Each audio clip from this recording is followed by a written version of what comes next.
নমস্কাৰ সকলোকে মই বিচিত্ৰা ফুড মেকিংলৈ আপোনালোকক পুনৰবাৰ স্বাগতম জনাইছো। আজি মই লৈ আহিছো আপোনালোকলৈ পনীৰ খুৰমা ৰেচিপি।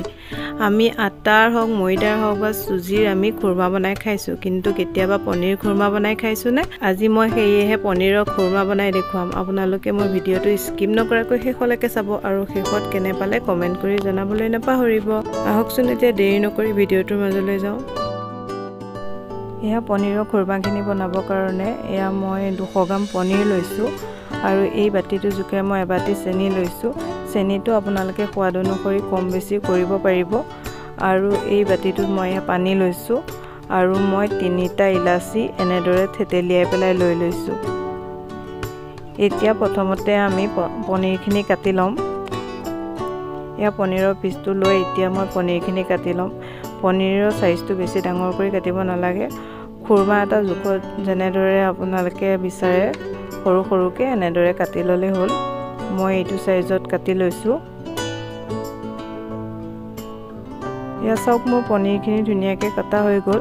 এতিয়া আমি পনীৰৰ খুৰমাখিনি বনাবৰ কাৰণে চেনি পানীখিনি ৰেডি কৰি লম।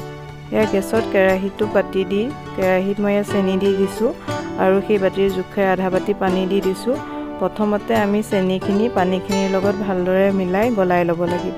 ইয়া চাওক মোৰ চেনিখিনি ধুনীয়াকৈ গলি গ'ল। এতিয়া মই থেতেলিয়াই লোৱা ইলাচি কেইটা ইয়াত দি দিছো। এতিয়া মই চেনি পানীখিনি এনেদৰে লৰাই ধুনীয়াকৈ ডাঠ কৰি ল'ব লাগিব আৰু কিমানটো জোখ কৰিম মই আপোনালোকক দেখুৱাই যাম। আপোনালোকে ভিডিঅটো চাই। ইয়া চাওক মোৰ চেনি পানীখিনি ডাঠ হৈ গৈছে। এতিয়া মই হেতাত এনেদৰে লগাই আনি পেলাই অকণমান ঠাণ্ডা হ'ব দি এনেকৈ আঙুলিৰ মাজত চাইছো। দেখিছে নহয় এনেদৰে আঠা আঠা হৈ গৈছে। ইমানখিনি হ'লেই হ'ব। ইয়াতকৈ আৰু ডাঠ কৰিব নালাগে। ইয়াতকৈ ডাঠ কৰিলে যেতিয়া আমি পনীৰখিনি দি দিম তেতিয়া পনীৰখিনিৰ ভিতৰলৈ মিঠাটো নোসোমাব। সেয়েহে আমি ইমানটো পাতল কৰি ৰাখি ইয়াত আমি এতিয়া পনীৰখিনি দি দিছোঁ।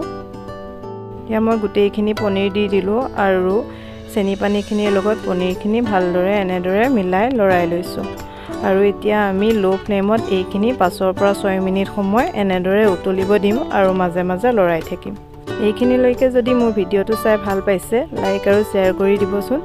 যিসকলে প্ৰথমবাৰৰ বাবে মোৰ চেনেলটো চাইছে প্লিজ চেনেলটো ছাবস্ক্ৰাইব কৰি কাষতে থকা বেল আইকনটো টিপি নটিফিকেশ্যনটো অল কৰি ল'ব। তেতিয়া মোৰ আহিবলগীয়া নতুন ৰেচিপি ভিডিঅ'ৰ নটিফিকেশ্যনসমূহ পাই থাকিব। ইয়া দেখিছে এয়া 5 পৰা 6 মিনিট সময় উতলোৱাৰ পিছত এইখিনি এনেদৰে ডাঠ হৈ আহিছে। এতিয়া আমি গেছটো অফ কৰি দিম আৰু এইখিনি এনেদৰে মাজে মাজে লৰাই ঠাণ্ডা হ'ব দিম। এইখিনি যিমানেই ঠাণ্ডা হৈ আহিব আৰু সিমানেই এইখিনি ডাঠ হৈ আহিব আৰু চেনিখিনি খুৰমাখিনি গাত মানে পনীৰখিনি গাত ধুনীয়াকৈ লাগি যাব। এতিয়া আমি এইখিনি ঠাণ্ডা হ'ব দিম আৰু এনেদৰে লৰাই থাকিম। এয়া দেখিছে যিমানেই ঠাণ্ডা হৈ আহিছে আৰু এইখিনি ডাঠ হৈ আহিছে পনীৰখিনি গাত এয়া চেনি পানীখিনি লাগি গৈছে ধুনীয়াকৈ চেনিখিনি। এয়া যিমানেই ঠাণ্ডা হৈ আহিব আৰু সিমানেই ডাঠ হৈ আহি গোটা হৈ চেনিখিনি পনীৰখিনি গাত লাগি যাব আৰু এইখিনি বগা হৈও আহিব। এতিয়া দেখিছে যিমানেই ঠাণ্ডা হৈ আহিছে ইয়াৰ কালাৰটো চেঞ্জ হৈ অলপ বগা বগা নিচিনা হৈ আহিছে। এইখিনি যেতিয়া ভালদৰে ঠাণ্ডা হৈ যাব একদম ধুনীয়া বগা হৈ যাব। এয়া মোৰ এইখিনি চাওক পনীৰৰ খুৰমাখিনি ধুনীয়াকৈ ঠাণ্ডা হৈ গ'ল। এতিয়া মই এইখিনি বেলেগ এটা পাত্ৰলৈ উলিয়াই লওঁ। এতিয়া চাওক মোৰ পনীৰ খুৰমাখিনি ৰেডি হৈ গ'ল। ইয়াত দেখিছে নহয় ইয়াক বনাবলৈ একেবাৰে সহজ আৰু খাবলৈও বহুত সোৱাদ। ইয়াক বনাবলৈও বেছি সামগ্ৰীৰ প্ৰয়োজন নহয়। সিফ 2 বিধ সামগ্ৰীৰে এইখিনি বনাই তৈয়াৰ কৰিব পৰা যায়। আৰু আপোনালোকে এনেদৰে পনীৰৰ খুৰমা বনাই খাইছেনে? যদি নাই খোৱা এবাৰ খাই চাব। সঁচাকৈ বহুত ভাল লাগে। আৰু আপোনালোকে পনীৰৰ খুৰমাখিনি বনাই এনেদৰে এয়াৰটাইট কণ্টেইনাৰত ভৰাই ভালদৰে ফ্ৰিজত যদি ৰাখে আপোনালোকে এসপ্তাহ 10 দিনলৈ খাই থাকিব পাৰিব। আজি মোৰ এই পনীৰৰ খুৰমা ৰেচিপিটো কেনে পালে কমেন্ট কৰি জনাবলৈ নাপাহৰিব। যদি ভাল পালে লাইক শ্বেয়াৰ আৰু চেনেলটো ছাবস্ক্ৰাইব কৰি দিব। আকৌ লগ পাম নতুন এটা ৰেচিপি ভিডিঅ'ৰ সৈতে। আজিলৈ বাই বাই।